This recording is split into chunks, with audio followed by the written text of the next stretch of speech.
The House has approved a bipartisan commission to investigate the January 6th attack on the U.S. Capitol that left 5 people dead. On this vote, the yeas are 252, the nays are 175. The bill is passed. Without objection, a motion to reconsider is laid upon the table. 35 House Republicans broke away from party leadership to vote alongside every Democrat. The 9/11-style commission would study the facts and causes of the attack, as well as factors that may have provoked it. The commission's future in the Senate is uncertain. Minority Leader Mitch McConnell says he will oppose the measure. Democrats will need 10 Republicans to join them for the commission to be approved. CBS News' Skyler Henry has more from Capitol Hill. The bill is passed. The House voted Wednesday to establish a commission to investigate the January 6th assault on the U.S. Capitol. The 10 members would be equally appointed by Democrats and Republicans, and each with subpoena power. They would have until the end of the year to complete their work. The top Democrat and Republican on the House Homeland Security Committee negotiated the framework of the bill. Set aside politics just this once. Just this once. I beg you. And pass this bill. But the House vote broke largely along party lines, and it is shaping up to be a partisan battle in the Senate as well. I've made the decision to oppose the House Democrats' slanted and unbalanced proposal for another commission to study the events of January the 6th. At least 10 Senate Republicans would need to vote with Democrats to overcome a procedural filibuster, and some say they're open to it. A properly structured and run commission could be helpful and give us lessons to learn. While others are downplaying the events of January 6th. By and large, it was peaceful protests, except for there were a number of people, basically agitators, that whipped the crowd and breached the Capitol. And, that's really the truth of what's happening here. The FBI has already arrested more than 400 people who stormed the Capitol, and they're still looking for others. Wednesday, they released more body camera footage asking for help finding unidentified suspects attacking police with a tactical baton and metal knuckles. Skyler Henry, CBS News, Capitol Hill. Let's bring in CBS News congressional correspondent Nikole Killion on Capitol Hill. Nikole, welcome. Clearly, there weren't enough House Republicans who were afraid to defy Minority Leader Kevin McCarthy, or rather, there were enough who weren't afraid.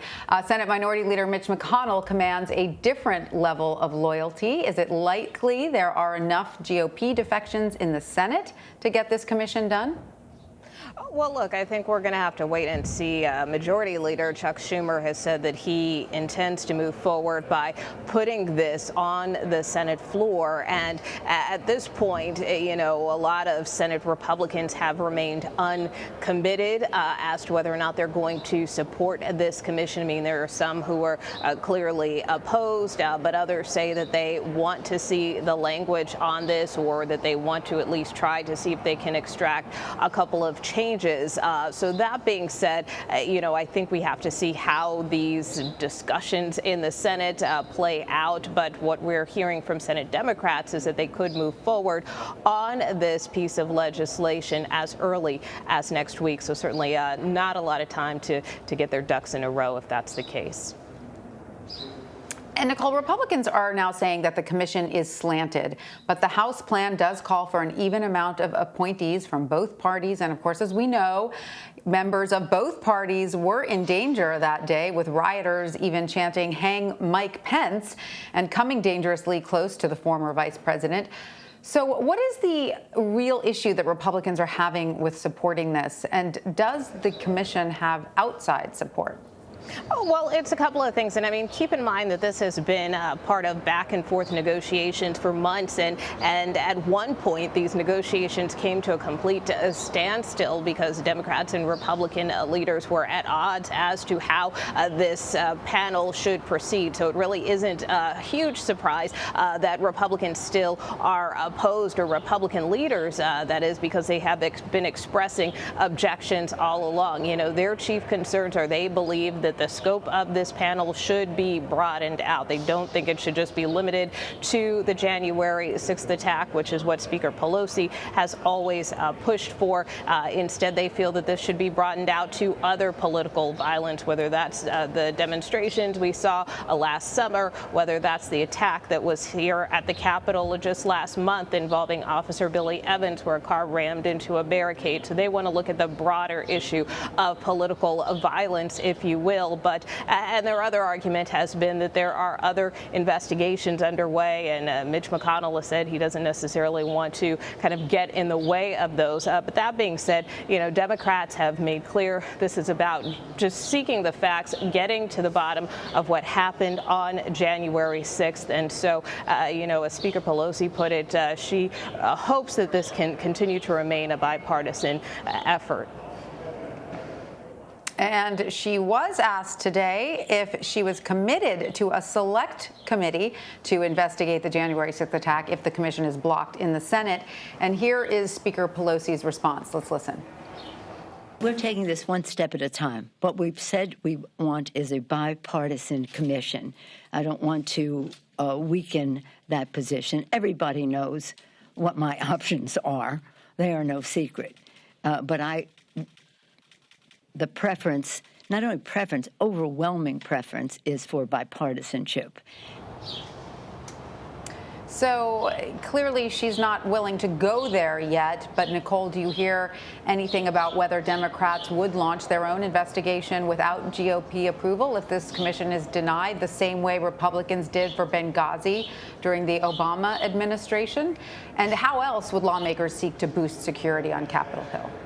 Yeah, well, look, this isn't the first time she's been asked about this. In fact, I asked a couple of weeks back when those negotiations stalled if she was going to pursue this select committee, because it has been something that she has floated out there before. But as she has explained in the past, and as she explained today, is that the process of setting up these types of commissions take time. So I think she is willing to play the long game on this, if you will. She has made the point time and again, for instance, with the 9/11 Commission, that it took well over a year to get that established. And so while she didn't say today, you know, how long she's willing to wait, I think she is willing to give this some time. And part of putting forth this vote this week was to try to nudge the other side to kind of move the ball forward on this. So I think it remains to be seen as far as boosting Capitol security. Of course, we saw the House just narrowly pass today a security supplemental that will